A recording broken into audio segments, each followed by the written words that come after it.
Easy Eddie. Such a good lawyer. He knew because he was such a good lawyer, he was so valuable that the mafia gave him enormous amounts of money. He had private airplanes. He had practically an entire city block and his son, he could do anything he wanted. But Easy Eddie was thinking, I've given my son everything. Everything money could buy. But there's one thing I haven't given my son. I haven't given him an example of a father that he could be proud of.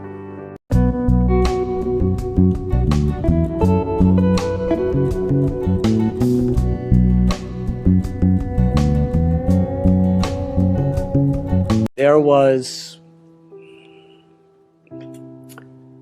a man. He lived in the 1920s, 1930s. His name was Easy Eddie. Easy Eddie was a super empowered attorney.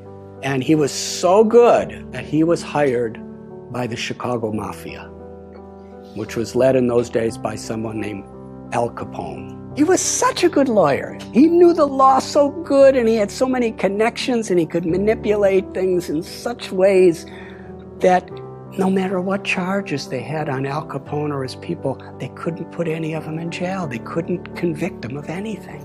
And because he was such a good lawyer, he was so valuable that the mafia gave him enormous amounts of money.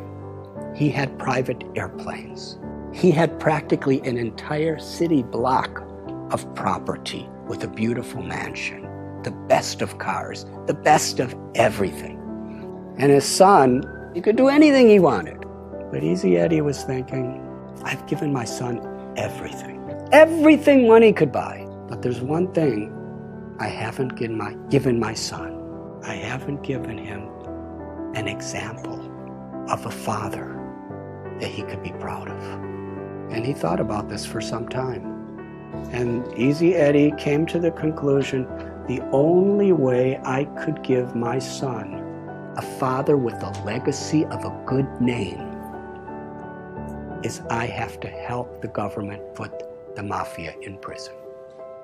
Because the mafia was killing people, and he was getting them off. Getting people addicted to drugs and alcohol, and he was getting them off. Extorting innocent little store owners who are struggling for their life, pay us so much a month or we're going to bomb your store. And they bomb them. And he was helping them. He helped the FBI. He testified. And many of the biggest people in the mafia were put in prison. He knew full well that he would be killed for doing this.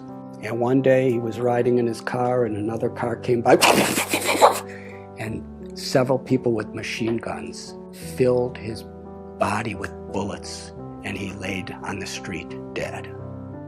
He paid a very high price to give his son a father who he could be proud of. That's a high price, but for him it was worth it. Now I'm going to tell you another story. There was a man. He was in the United States Air Force during World War II. And he was on a battleship called the USS Lexington. And he took off from his ship with a squadron of other airplanes, maybe 6 or 7, to go fight against the Japanese. As they were flying in the sky, this person realized that someone on the ship forgot to put fuel in his tank. So he radioed to the leader of his formation and said, I have to go back. He said, well, we can't. You go back. We have to keep going. On his way back, he saw about 9 Japanese bombers coming toward the USS Lexington to sink the boat, and there were thousands of people on the boat. He was alone, and there were 9 of them, and he decided, I have to stop them, because the ship They didn't know what was happening. So he single-handedly charged at these 9 airplanes and was shooting and shooting and shooting. And he actually had 2 of them fall into the ocean. And then he ran out of bullets, and they were shooting at him and attacking him. And he was so enthusiastic and so fearless that he was flying at these different planes that were shooting at him, and he was knocking off their wings. And finally, after 5 of the 9 sank, the other 4 thought, this man is completely crazy. Let's get out of here. And they all flew away. And he came back, his plane was all beaten up, and the people of the USS Lexington actually saw what was happening. But they weren't prepared. He was the first person in the U.S. Air Force in World War II to get the U.S. Congressional Medal of Honor, the highest award there is. His name was Butch O'Hare. And the airport in Chicago, O'Hare Airport, is named after him. He's considered one of the greatest heroes of American history because he was willing to sacrifice his own life for the higher cause of others. What makes this story so interesting is Butch O'Hara was the son of Easy Eddie.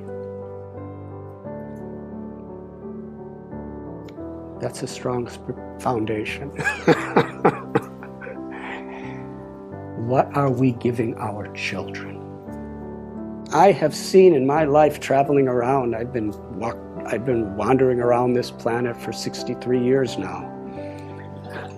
I've seen people work so hard for money, give it to their children, and then their children fight as enemies to see who gets it. Is that the legacy? Is that fulfilling life? Is that what we want to leave to the world? Our values, our character, the grace and the compassion, the love that flows through us is the greatest contribution we could make to our own life, to God, to our families, and to the world.